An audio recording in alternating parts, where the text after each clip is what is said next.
Hello and welcome to the Strong Suit Podcast, where we focus on the people part of your business. Every single episode, I feature a world-class expert on talent and recruiting so that you can build a company filled with rock stars. And I am always excited to talk to a successful entrepreneur in my hometown of Chicago. Today, I'm joined by one of the most successful, one of the fastest growing, one of the most insightful entrepreneurs that I've had on in quite a while. I think you're going to get a lot out of this. My guest today is Jett McCandless. Now, Jett is the founder, the CEO of PROJECT44, and he'll explain the name in a second. And Jett's been working and really reimagining the logistics and transportation space for years. He's been in this business for about 20 years. So he started at some of the biggest logistic providers like Global Trans, et cetera, helped build Carrier Direct, and now he's building a hyper-growth logistics network called PROJECT44. Get this, he and a team have raised over $45 million in venture funding. They've increased their customer base by something like 5 times. I mean, I can't even believe the guy has time to do a podcast. So here we are with Jett. Welcome to the show. How are you, Jett? Great, thank you. I appreciate the opportunity. It's good to have you on. Let's start with the name, obviously, PROJECT44. Yes. I'm sure you get this question daily. I know the answer, but I want people to hear it from you. I appreciate that. Thank you. PROJECT44 is a name that has history in the physical infrastructure for logistics and transportation. And so we repurposed it for the digital side. And the origin of the name, Route 66 ran from Chicago, which I know you appreciate, to LA. Yep. And that it really blocked the amount of importing and exporting commerce that could flow coast to coast. Well, when they built Highway 44, that really opened up those gateways. They named the project was called Project 44. So we were just like Highway 44 replaced Route 66 on the physical side, Project 44, the technology company, we are replacing the legacy technology infrastructure. It's a brilliant name. Congratulations to whoever came up with it. So look, you've been in this business, this logistics field for 20 years. You're not an old guy. So at a relatively young age, you got fascinated with logistics. Tell the listeners a little about the backstory of just what got you so curious and interested in this. So for myself, it was out of necessity is how I was interested in the space. I was going to college in the morning. I needed to pay the bills, the rent, and pay for school. So I applied at a trucking company. I thought it was fantastic. $12.50 an hour. It might as well have been $1 million an hour. Yeah. What was your job? What was your first job there? My first job was to answer the phone and tell companies like Nike and Bowflex, this is in Portland, Oregon, tell them what the ETA was for their truck to be picked up. Got it. Yeah. Got it. And that was how you just fell into it. Absolutely. Yeah. Yeah. Got it. Fantastic. So, but you've stuck with it for 20 years. So obviously you must have some personal mission or driving inspiration or something that keeps you so fascinated with logistics, which a lot of people are kind of intimidated by. What is it? Yes. For me, it's this massive problem. And every door that I opened, every place I looked, there was just this ability to innovate, to build, and to solve problems. So this is, the fourth startup I've been involved with, and I'd worked for some of the established companies. And every time I think I'm about there, okay, we solved this problem now the industry's better. There's a new set of opportunities and challenges to fix. Got it. And it seems like every day there's some, ground-changing announcement or move in just the distribution space, because with all this growth of e-commerce and Amazon and everything, people forget you got to get the shit to the door, right? So it's not going away. Yeah, absolutely. Amazon has really disrupted the space like they have many spaces. The Amazon effect is real in transportation logistics. And I think one of the big things there is that historically companies have always looked at transportation and logistics as an added cost. And Amazon came in and they flipped that upside down and said, transportation logistics is the tip of the spear for the customer experience. And so now we see a lot of, to your point, a lot of investment dollars and innovation happening in the space. You picked the right time, and obviously Amazon kind of reshuffles the deck, creates a lot of opportunity for a lot of different people, not just you. So in a few minutes, we'll talk about, you've raised a lot of money and you're obviously building a team. Roughly how many people are you at now? So we're about 90 team members. Okay. All in Chicago or distributed? Everyone's here in Chicago. Okay, The great. only exception would be is there are a few remote sales reps in regions, but yeah, essentially all in Chicago. And I know you've announced plans to double or triple that workforce over the next year or two. Is that right? Absolutely. The market's been good to us, and we're going to need a lot of new talented folks on the team to help build this. Great. So walk us through, at least at a high level, what does the hiring process look like at Project 44, regardless of the role? If I am interested in working for you, which at this rate I may be, Right. what are the key steps? So we believe when we're looking for talent out there, it comes through a combination of different channels. We always like the warm network, and we do the best we can to outreach here in Chicago. Of course, that doesn't always satisfy the thirst that we have for talent. Yep. So we do a lot of the traditional methods that probably aren't super exciting to talk about, but then we also we get a little bit more creative as to how we're engaging folks, and we like folks to try to engage us. The process itself is pretty straightforward. We're looking for a couple key qualities that individuals can bring. On our side, the prep work and the detail is what are the qualifications and what's the cultural fit of this individual and the requirements, what are the goals for 30, 60, 90. All of this has been established prior to even the job posting. So the process is meeting with some talented folks here and going through the process that way. Got it. So I would assume with 90 people, you must have kind of codified the words around the DNA of the organization, not just the values, but the real essence of the Rockstars you've got on the team. What are one or two of those core characteristics, aside from competencies and skill set, that you're looking for? So for me, I always think of it in three simple buckets. And when we were building the values for the company, a lot of them tie back to this, but communication, resourcefulness, and accountability.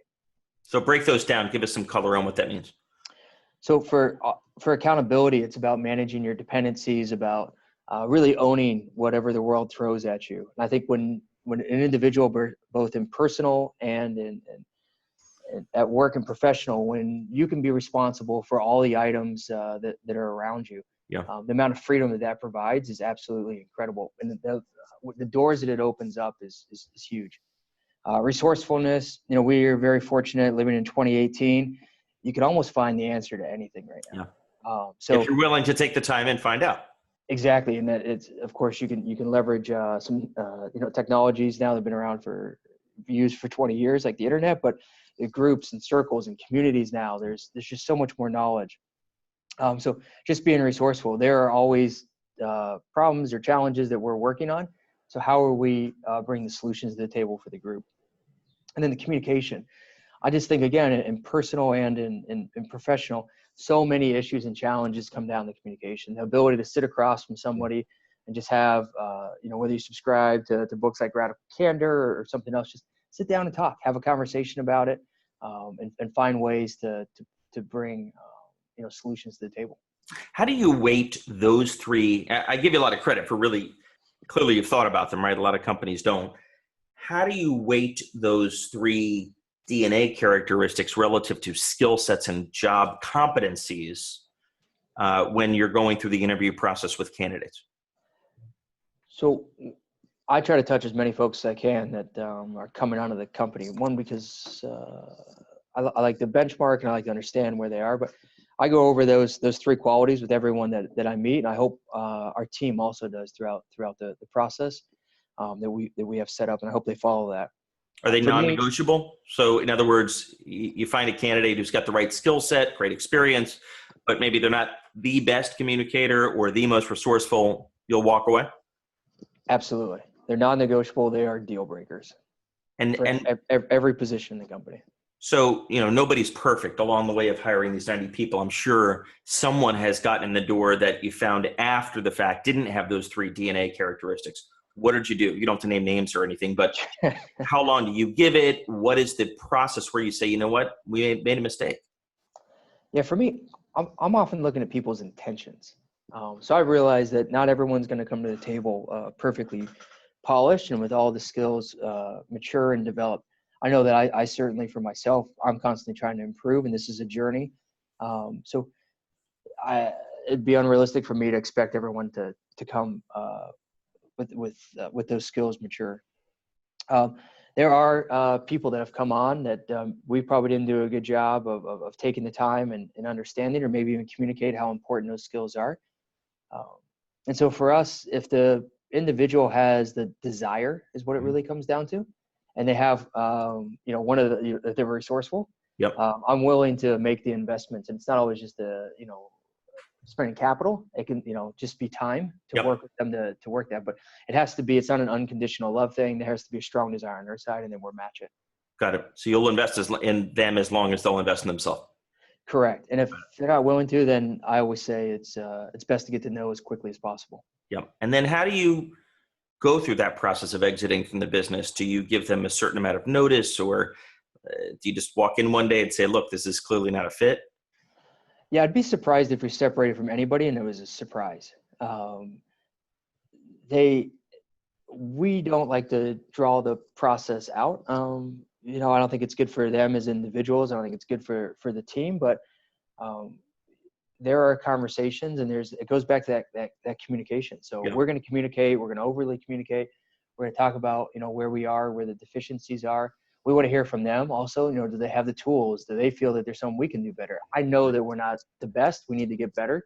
Yeah. And so, throughout that process, sometimes where maybe we've identified people that, oh, is this person a fit? Are they hitting our expectations? Sometimes it's through that communication and we find out, we need to be better as a company. Yeah. And we can improve. And like I said before, we get to know as quickly as possible. If we can't bring resolution relatively quickly, let's say, sometimes it is only days, sometimes maybe it is weeks, then we try to be as respectful as we can throughout that process. And we know there's a lot of great talent out there that folks that they could be successful somewhere else. Got it. So, a lot of listeners would be envious to be leading a hyper growth company, doubling, tripling size year on year, or every few years. You've got a new office in Chicago. I know you were with the mayor, Emmanuel, recently about a big jobs announcement. You just raised a lot of venture money from great VCs. What keeps you up at night with regard to the people part of the business? I understand, I'm sure you worry about a lot of things on technology, stuff, but with regard to the people, recruiting and retention, what do you worry most about? So I get asked that question often, not quite specifically about the people, but nothing keeps me up at night. And so what I mean by that is I will leave it all on the line. I'll pull an all-nighter, like whatever it takes. Like I know that by the time I go to bed that I've left it all on the line. Yep. But I think what's more interesting is what wakes me up in the morning about the people. And it's what gets me out of bed. I don't drink coffee. So it's the inspiration from the team and the vision and the goal that gets me going 100% as the first 30 seconds I'm awake. Yeah. On the people side, I feel I have this incredible responsibility to help provide a platform where people can become their best. I know I have very, very high expectations. And so I'm constantly challenging myself to say, how can I challenge everyone to become their best? And it's not always comfortable for them. Yep. Or else for that to be accomplished. And that's what really gets me going. So it's really, are you pushing them hard enough? I don't mean working more hours, right? But are you pushing them to think big enough? Absolutely. That's the piece that you worry most about. Absolutely. How are we reinventing ourselves? What worked yesterday isn't gonna work today to accomplish our goals. So, and how do you find that? How do you find that? To your point, it's not about more hours. It's just about the best results. Yeah. So one of the biggest concerns that I hear a lot with hyper growth companies like yours is because they're visible and because they're successful, a lot of people will try to recruit their employees thinking they can bring some of that magic over. Sure. Sometimes it works, sometimes it doesn't. What are some of the steps that you've taken to reduce that revolving door or eliminate that revolving door aspect? So for us, we've been very, very fortunate. Naturally, we have churn, we have turnover with employees. But I think they all most of them, the large majority all were through like kind of a natural cycle. Either it wasn't a fit or we had outgrown them or we weren't a fit for them. So we have a very high retention rate on the folks that are able to keep up with their growth and that, want to be challenged and kind of reinvent themselves every couple months. I don't think that we see this in sports, and I'm not a big sports guy, but we see this where someone tries to build a team. They take 10 all-stars, put them on a team, and they go, geez, why didn't we win a championship? Yeah. Building a company is very, very similar. You can't, it's about the chemistry. It's about the foundational values of the company and the vision and getting alignment. What I found is that when there's alignment with the vision, when there's alignment with the goals, and you hire the right people, there's a very high tolerance for pain.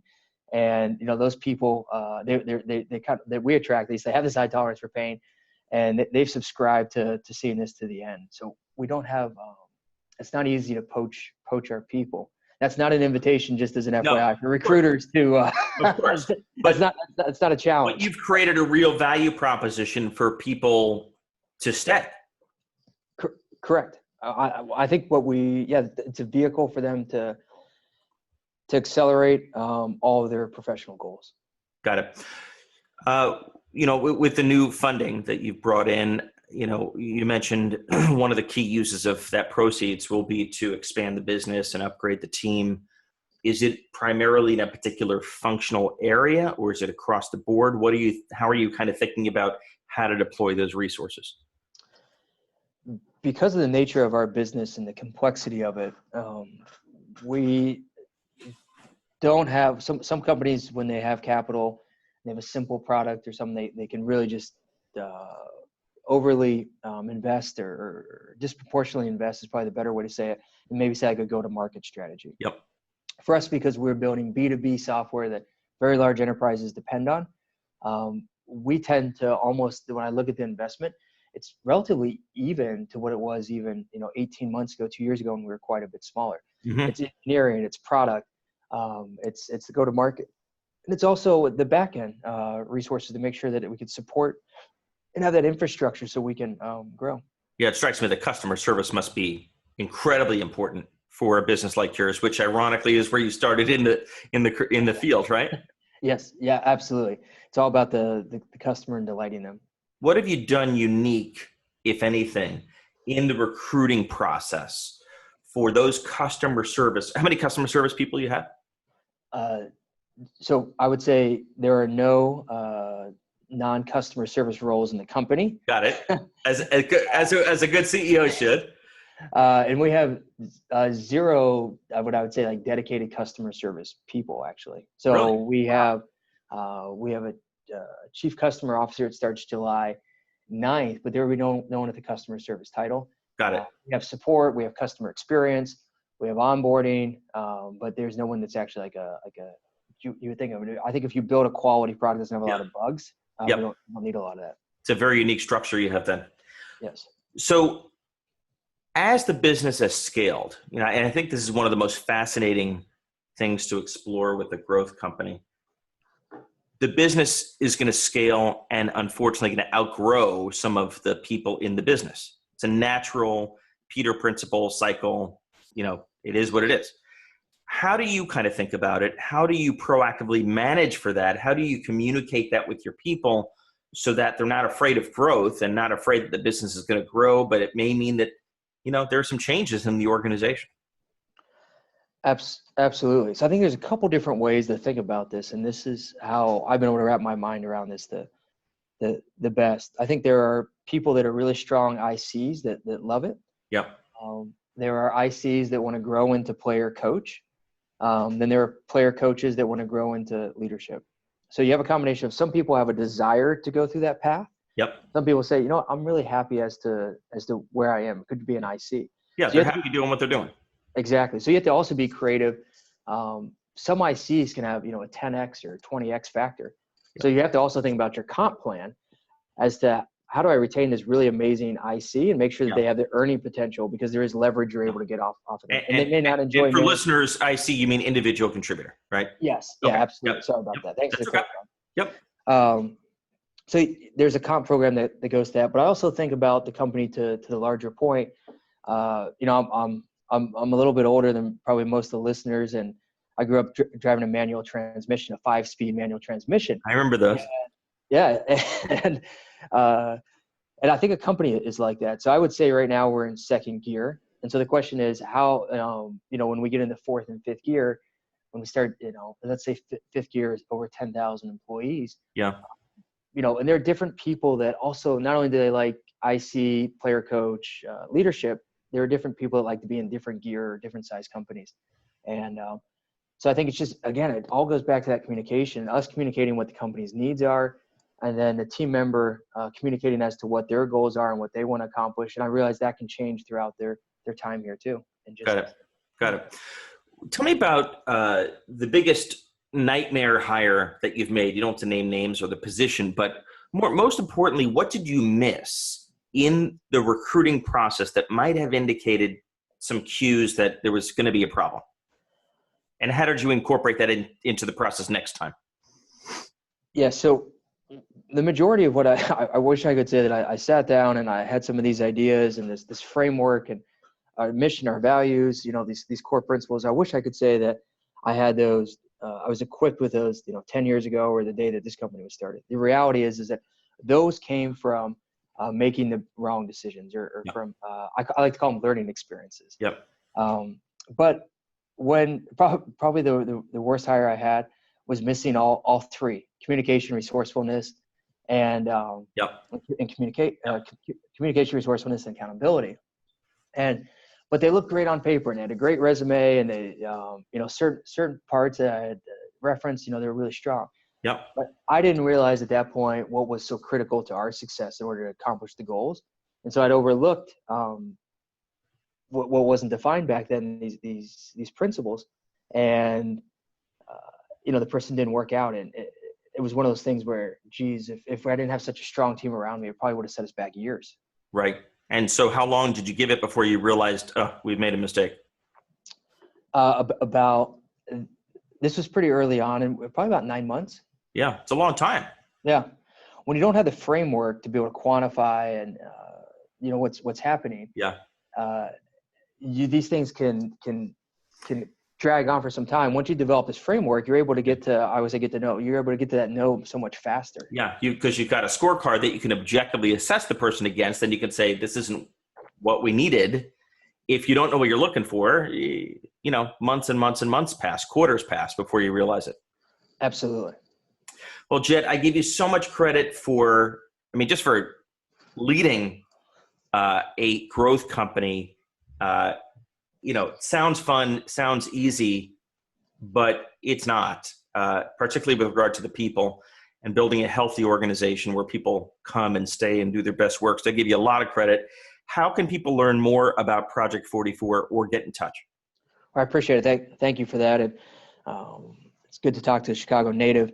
For us, project44.com is a great place to connect with us. That's probably the easiest spot, project44.com, or of course on any social platforms. Fantastic. Well, congratulations. I guess, can I say keep on trucking? Yeah, absolutely. I love it. I'm sure that's not the first time today you've heard that.